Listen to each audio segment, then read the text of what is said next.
is your number one SM radio station. Love Radio.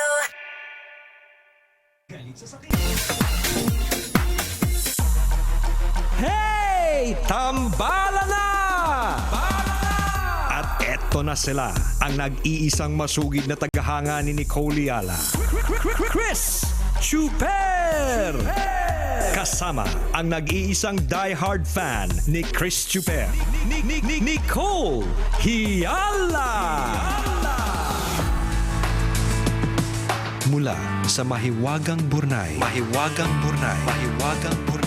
ang kwento.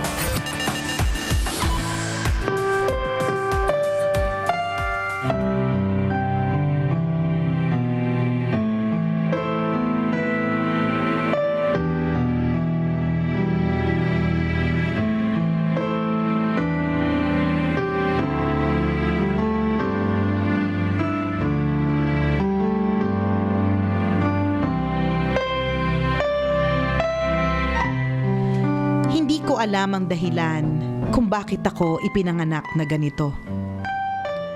Marami ang nagsasabi na mahiyain daw ako at takot sa mga tao. Parang hindi normal sa isang batang lalaki ang mga kinikilos ko. Nung 8 taong gulang pa lang ako, naranasan ko namang makipaglaro ako sa ibang mga bata. Pero nung nagbinata na, doon na nagbago ang takbo ng buhay ko. Bibihira na akong lumabas ng bahay. Sa sobrang mahiyain, pakiramdam ko ay sinasaksak ako ng tingin ng mga tao sa paligid ko. Sa aking pagmumuni-muni, naisip ko na baka kaya ganito ako ay dahil na rin sa mga sikretong kasalanan na aking nagawa. Pang-apat ako sa 7 magkakapatid. Naranasan ko ang mahirap na buhay sa aming probinsya. Dahil sa kahirapan, minsan akong natuksong magnakaw. Bukod dito ay naranasan ko ring gumawa ng kalaswaan para magkapera lang. Hanggang sa nagsimula ng maningil ang tadhana. Isang beses habang nag-iigib ako ng tubig sa balon, bigla akong hinabol ng nag-aamok na baka. Tumakbo ko para iligtas ang sarili ko. Sa kasamaang palad ay nadulas ako, inabutan ng baka at tinapaktapakan ako. Dahil sa insidente ay napuruhan at napilay ang kamay ko. Mula noon ay nagsimula na akong magkulong sa bahay. Hindi na ako makausap ng maayos at naging sobrang mahiyain. Nadepres ako at isipan ko pang magpakamatay. Inihanda ko na ang lubid na aking gagamitin. Pero sabi ko, bago ako magpakamatay, makikinig muna ako sa radyo ng mga paborito kong kanta. Nag-tune in ako sa Love Radio. Umalingaw-ngaw sa ere ang mga halakhaka ni Nicole Yala at Chris Chuper. Nakakahawa ang mga tawa nila. Tuluyan na akong nalibang at nakalimutan ang binabalak kong pagpapatiwakal. Bukod dito, may sinabi pa si Nicole sa radyo na talagang nagpalakas ng loob ko. Simula noon, ipinangako ko sa sarili ko na magpapago na ako. Oo, mahiyain ako at takot sa tao pero nilabanan ko ang lahat ng yon at nagdasal sa Diyos. Humingi ako ng tawad sa aking mga kasalanan at pinatawad ko na rin ang aking sarili. Lumabas ako ng lungga at kumawala na parang isang matapang na baka. Unti-unti kong natutunan ang pakikihalubilo sa ibang tao at bumalik na sa normal na takbo ng buhay ko.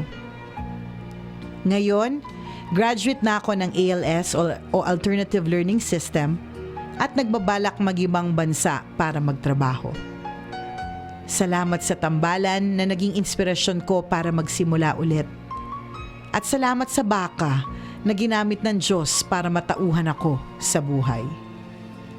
Ang dating shy boy noon, nag-aala cowboy na ngayon para makipagsapalaran sa buhay. Ako po si Billy, isang tambalanista, at ito ang aking kwento.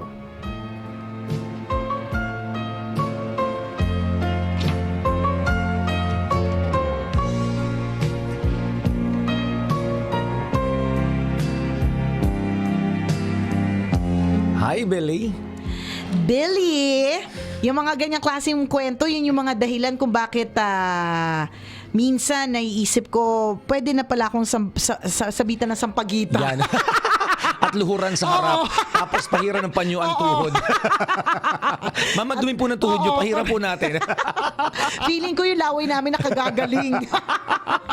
May healing Oo, power. may healing power. Tingnan mo, kanina pa namin pinag-uusapan ni Chuper how words can hurt or can Uplift, heal. yes. O, diba? How words can make or break a person. Kanina sa unang tambalan, yung pinag-uusapan namin, sabi namin ni Chuper, huwag kang basta-basta magsasabi, magko-comment ng kung ano-ano sa isang tao kasi hindi mo alam yung pinagdadaanan ng taong yan. Diba? Paano kung ang taong ito ay depressed na Correct. pala sa buhay, Diba? tapos sasabihan mo pa nang hindi na maganda, 'di ba? Oo. Eh di hindi ka nakatulong sa kanya. And in the same way, 'di ba, katulad ng kwento ni Billy, natutuwa kami, our hearts are full. Punong-puno ang puso namin. Ang laki ng puso ko, nakakalaki ng dibdib. 'Di ba? Medyo umalsa nga ng Medyo dibdib mo umalsa yung ng slide sa may slight, bandang eh. kaliwa. 'Di ba? Alam mo 'yun? So, yung ganitong klase ng kwento talagang kung na-uplift ka ng tambalan, Billy, hindi mo alam kung ano yung epekto nito sa amin. Yes. Kami din mismo pumuputok ang puso sa kaligayahan, 'di ba? Natutuwa naman kami kasi isa na namang itong pagpapatunay, 'di ba, that words can heal a person. Hindi ko po Tama. alam kung anong sinabi ko nung araw na 'yon para magpabago sa buhay mo. Pwede ngang sinabi ko yung katulad ng sinabi natin kanina, sampalin mo ng rambutan. 'Di ba? Pwede. malay mo sa salitang yun, Oo, di ba? yun pala yung Makapagpabago sa Oo, perspektibo oo. niya. Hindi namin alam sa sobrang dami na sinasabi namin. In fact, alam niyo po kapag meron po kami nakakausap o minsan nami-meet na writer ng yung kwento niya na feature sa Bornay. Sa sobrang dami po na nabasa namin at sinasabi namin araw-araw, hindi namin natatandaan. Tama. Minsan nga po sinasabi namin, ay oo. Yung mga Ay, hindi talaga namin natandaan. Di ba? Sa sobrang dami. So, hindi namin alam kung ano yung actual na sinabi namin ng oras na yon. Pero malamang, kahit hindi lang po talaga halata, ginamit kami ng Diyos. Di ba? That very particular moment, ginawa kaming, ginamit kami, di ba? Instrumento para masabi sa'yo yung mensahe ni God. And we're so glad, di ba, na nalagpasan mo yan kasi alam namin na napakahirap lagpasan yan. ng depression. Oo, kasi yung emotions yun eh. Yung hindi mo, alam mo yung kahit anong sabihin sa'yo ng ibang tao, yun yung parang kang kinakain, parang kinakain ka ng... May ano siya, may actually ganun eh. mental at emotional torture. Kapag nakakaranas ka ng Ng ganyan, depression, oo. ng galit, at saka ng lungkot. Isipin mo yan, 'di ba? Parang ayaw hindi ka makalabas ng lungga mo. Ganun katindi, ganun nakatindi, 'di ba? Pero natutuwa naman kami na nalagpasan mo 'yan. We're so happy. Clap, clap, clap. Ay, slow clap. Slow clap para sa iyo, bonggang-bongga ka. Tatlong bagsak yun Oo, para sa'yo, true lalo. Billy.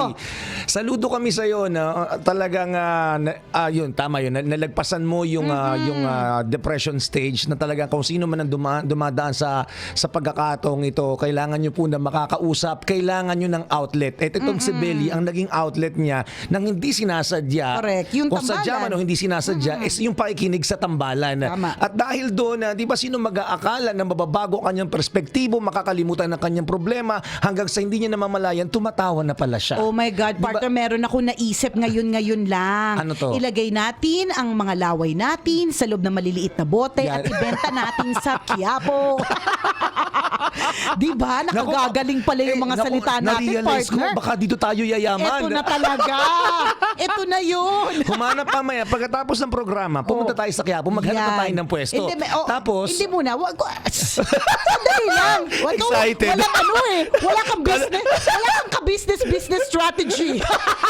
Maghahanap muna tayo sa Shopee ng ng mga maliliit na bote. Okay. Doon muna tayo. Pwesto kagad, wala ka pang laway. At sa Hindi. susunod nating paano iisipin pagkatapos natin na may mga Oo. maliliit na bote, paano natin ipunin yung mga laway natin? Ano ba ito? Puro ba ito? May halong tubig? Diba? Ano ito? May daya? Oh. Siyempre kapag Mahal ang bayad, may tubig, puro. Ay, hindi. Pag mahal ang bayad, purong laway. Yan. Kapag alam natin na parang konti lang maibibigay nito, haluan natin ng tubig. Yan. Tapos kung namamahalan po kayo kasi pag ibobote ni mga laway natin, partner pwede naman pahid-pahid lang. Pwede din. Yan, yun mura yun. Afford yun. Burger pwede lang. Baka Correct, sabihin nyo masyado pwede. kaming sakim. Sobra naman, diba? Pero kung lalawain lang po namin kaya gaganunin lang ng konti. Burger pwede. So, Diba? na-realize ko na, binigyan mo kami ng idea, Billy. Thank you, Billy. Na, Ikaw ang dahilan kung bakit kami ngayon magkakaroon ng business. at seryoso tayo doon. At seryoso namin pinag-usapan kung paano namin i-strategize ang aming bagong business. Nakakalurk. Hindi, wala lang. We're just very happy Tama. na nalagpasan mo yan, and I hope yung mga taong katulad mo na parehas din ang pinagdadaanan, malagpasan din yan. Kailangan nyo po ng outlet. Kailangan nyo ng tao makakausap, yung magpapabago ng perspective, yung mag-uplift ng moral ninyo, magtatanggal sa inyo sa kalungkutan. Huwag mo nga hayaan na nag-iisa ka kasi Totoo yan.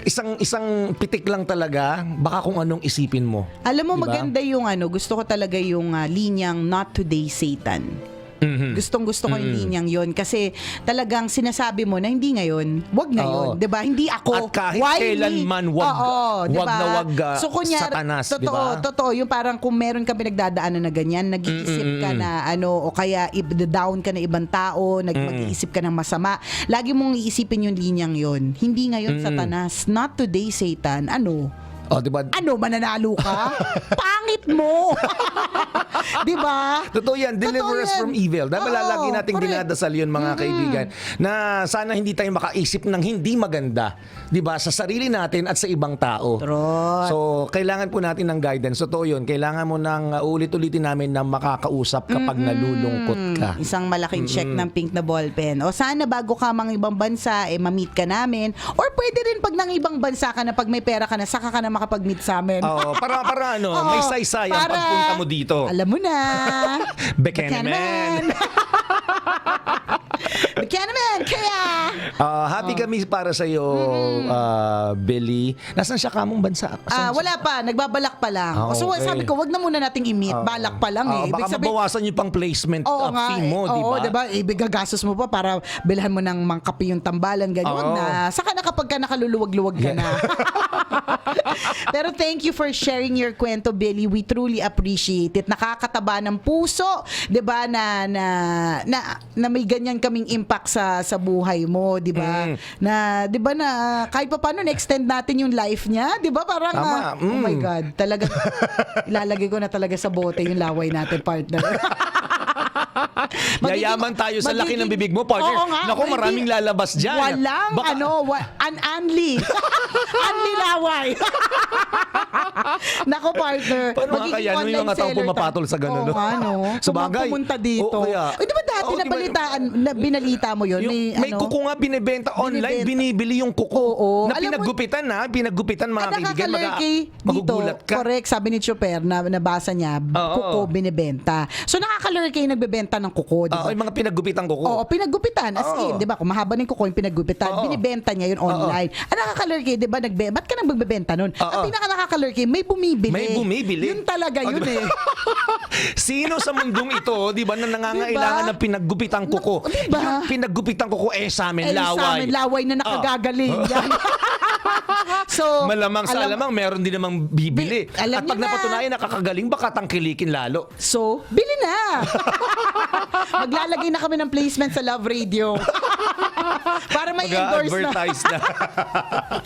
Ay, nako. Words can make or break. Diba? Yes. Ang It can damage or it can heal. Correct. Ang mga silata po natin ay parang kutsil, double-edged sword yan. Yes. Diba? So, pwede yung makatulong, pwedeng hindi. Kaya ingat mo lang po tayo sa ating mga sasabihin. Batiin lang natin, partner, ng happy birthday! Si Tatay Armando Mandy Carpenter Carpio. Happy birthday, Tatay Uy! Mandy. Taray nung Mandy. Bongga. Enjoy your special day. Nakatutok din sa atin si Reggie Tango Alba. Yan, happy birthday po sa inyo, Ma'am Reggie. Happy Yan. birthday and enjoy your special day. Ampopo! Punta ka na sa trabaho. Salamat sa pagtutok sa tambalan. Thank you. Jennifer Riva, salamat sa iyo. Oh, 'di ba? Kung ikaw ay kabisyo, may pinagdadaanan, pakatandaan, lilipas din 'yan. Yun yung lagi ko iniisip. Kung ano man yung whatever it is, kabisyo, lilipas din. Lulubog din ang araw. Tama. 'Di ba? Lulubog din ang araw, sisikat ulit ang araw. May panibagong bukas na naman. Okay lang 'yan, kaya mo 'yan. Smile. Smile. Diba? Tuloy lang ang buhay. Tuloy ano man ang- ang pinagdadaanan mo ngayon? Actually, kung meron kang pinagdadaanan ngayon, you have no choice but to be strong eh. 'Di ba? tama. Actually, hindi mo nga alam kung gaano ka katapang hangga't yung pagiging matapang na lang is the only choice that you have. Correct, 'Di ba? ah. Hindi mo malalaman kung gaano ka katapang kung ang choice mo na lang yung maging matapang. 'Di ba? So be strong. So Laverne Tama. lang. Go, go, go. At kung meron kang kwento ha, gusto mo ring i-share sa amin, please do email us. Send your stories at mahiwagangburnaystory@gmail.com. Malay mo, kwento mo na pag-usapan natin sa mga susunod na araw. Kaya send na! Maraming salamat sa pagtutak mga kabisyo. Muli ako po si Nicole Yala. Ako naman si Cambio King Chris Chuper. Nagpapaalala, Walang matatag na relasyon sa malanding may determinasyon. Yun! Ang programang Walang Problema, Hey Tambala Na, ay hatid sa inyo ng